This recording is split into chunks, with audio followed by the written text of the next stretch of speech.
Hi. இன்னைக்கு lemon rice குயிக்கா எப்படி செய்கிறதுன்னு பார்க்க போகிறோம்.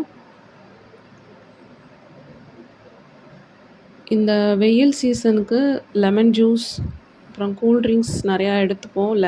வந்து ரைஸில் லெமன் ரைஸாக சாப்பிட்றது ஈஸியாக டைஜஸ்ட் ஆகும். நமக்கு கொஞ்சம் விட்டமின் சியும் கிடைக்கும் லெமன்லேருந்து. ஹெவியாக இருக்காது, வயிற்றுக்கு ஹெவியாக இருக்காது.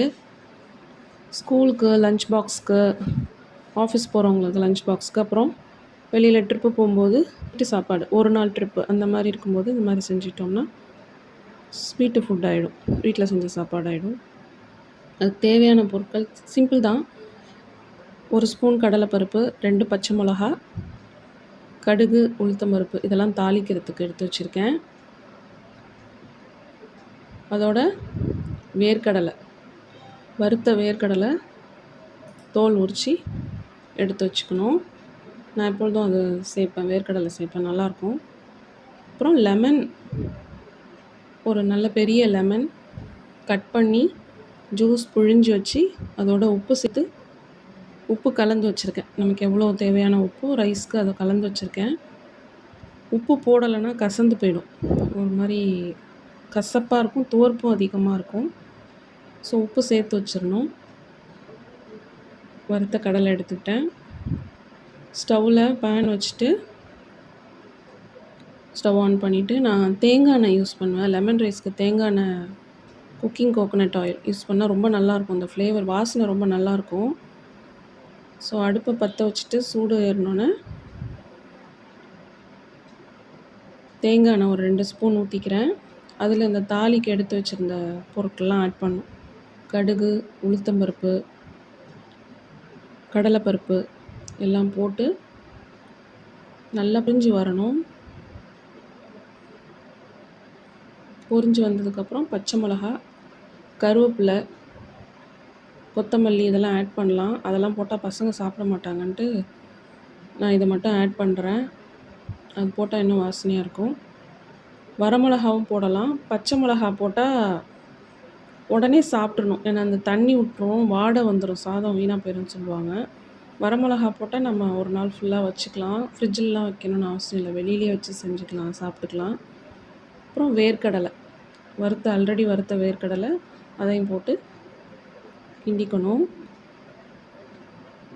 நல்லா கொஞ்சம் வறுபட்டதுக்கப்புறம் எடுத்து வச்சுருந்த லெமன் ஜூஸ் ஆட் பண்ணணும். அதுக்கு முன்னாடி மஞ்சள் பொடி, சாப்பாட்டுக்கு தேவையான அளவு மஞ்சள் பொடி, நிறைய போடக்கூடாது, அளவாக போட்டால் போதும். போட்டுட்டு அந்த லெமன் ஜூஸ் வித் உப்பு, அதோடு சேர்த்து உப்பும் ஆட் பண்ணிடணும் தேவையான அளவு. அடுப்பு ஆஃப் பண்ணிடணும். அப்போயே பெருங்காயம் கொஞ்சம் போடணும், அப்போ தான் நல்லாயிருக்கும். நல்லெண்ணெய் ஊற்றியும் தாளிக்கலாம். நான் எப்பொழுதுமே தேங்காய் எண்ணெய் ஊற்றி தான் செய்வேன். ஆல்ரெடி ஒயிட் ரைஸ், வெள்ளை சாதம் கஞ்சி வடித்து ஆற வச்சுருக்கேன். ரொம்ப ஆற வைக்கலை. அரிசியும் நம்ம எப்பொழுதும் வடிக்கிற அளவை விட ஒரு கை கூட போட்டு வடிக்கணும். இந்த மாதிரி வெரைட்டி ரைஸ்க்கு அளவு கம்மியாகிடும், எப்போதும் வடிக்கிற அளவோட கொஞ்சம் ஒரு கை கூட போட்டு கொஞ்சம் விரையாக எடுக்கணும். ரொம்ப விரைவையாக எடுக்கக்கூடாது. கொஞ்சம் விரையாக அரிசி வெந்தப்போ எடுத்துகிட்டு போட்டு நல்லா கிளறி விடணும். எண்ணெய் பத்தலைன்னா ஆட் பண்ணிக்கலாம். கிளறி விட்டோம்னா லெமன் ரைஸ் ரெடி. இதுக்கு பொட்டேட்டோ ஃப்ரை, பொட்டேட்டோ சிப்ஸு, மாங்காய் ஊறுகாய் அது மாதிரி எல்லாமே நல்லாயிருக்கும். நான் பொட்டேட்டோ சிப்ஸ் தான் வச்சுருக்கேன், க்ரீன் பொட்டேட்டோ சிப்ஸு, கருவேப்பிலை போட்டு செய்வாங்க, அதை வச்சுருக்கேன். அடுத்தது தக்காளி ரசம். என்னடா ரசத்தை பற்றிலாம் சொல்கிறாங்களேன்னு யோசிக்காதீங்க. ரசம் நான் கொஞ்சம் வித்தியாசமாக வைப்பேன், டேஸ்ட் ரொம்ப நல்லாயிருக்கும், காரம்லாம் கம்மியாக. அதுக்கு தேவையானது ஒரு தக்காளி கட் பண்ணி வச்சுருக்கேன், 2 பச்சை மிளகா, அப்புறம் பூண்டு தோலோட, மிளகு, ஜீரகம், இது 3 மட்டும் மிக்சியில் போட்டு அடித்து எடுத்துக்கிறேன். இதுதான் இதில் ரொம்ப ஸ்பெஷல். இது மாதிரி ரசம் வைக்கும்போது அரைச்சி வச்சுக்கணும். அப்புறம் புளி ஒரு லெமன் சைஸ்க்கு அரைச்சி வச்சுருக்கேன். அதில் அந்த தக்காளி, பச்சை மிளகா, பெருங்காயப்பொடி எல்லாம் ஆட் பண்ணிட்டோம். உப்பு போட்டுக்கணும், மஞ்சள் பொடி, இதெல்லாம் ஆட் பண்ணிவிட்டு அரைச்சி வச்சதையும் இந்த பூண்டோடு மிளகு ஜீரகம் அரைச்சி வச்சதையும் சேர்த்துடணும். இதோட கருவேப்பிலை கொத்தமல்லி அதை ஆட் பண்ணணும். இதெல்லாம் அடுப்பில் வைக்கிறதுக்கு முன்னாடி கரைச்சி வச்சுக்குவேன் நான். அடுத்தது அடுப்பில் ஒரு சின்ன தாளிப்பு பாத்திரம் வச்சு அதில் நல்லெண்ணெய் ஊற்றி கடுகு, உளுந்து, ஜீரகம், வெந்தயம் இது 4ம் போட்டு நான் தாளிச்சுக்குவேன் எப்பொழுதுமே.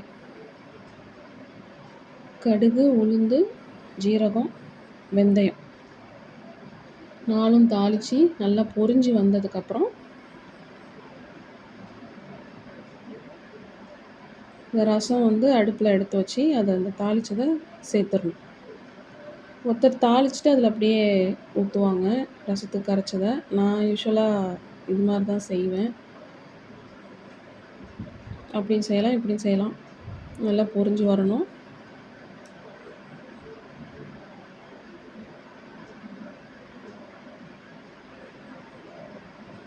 அடுப்பில் அடுத்து இந்த ரசத்துக்கு கரைச்சதோட இதை ஆட் பண்ணிட வேண்டியதான். ஆட் பண்ணிவிட்டு அடுப்பில் வச்சிடணும். எப்பொழுதுமே ரசம் கொதிக்க விடக்கூடாது.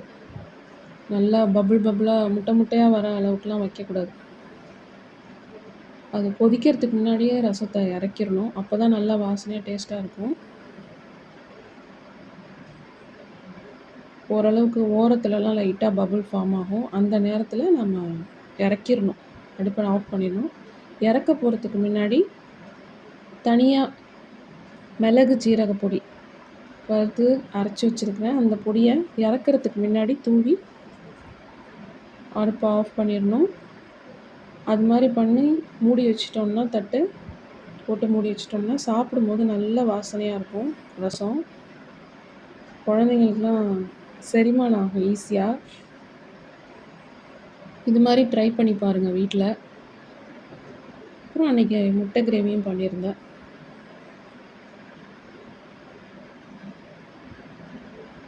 லெமன் ரைஸ்க்கு எக் கிரேவி நல்லாயிருக்கும்.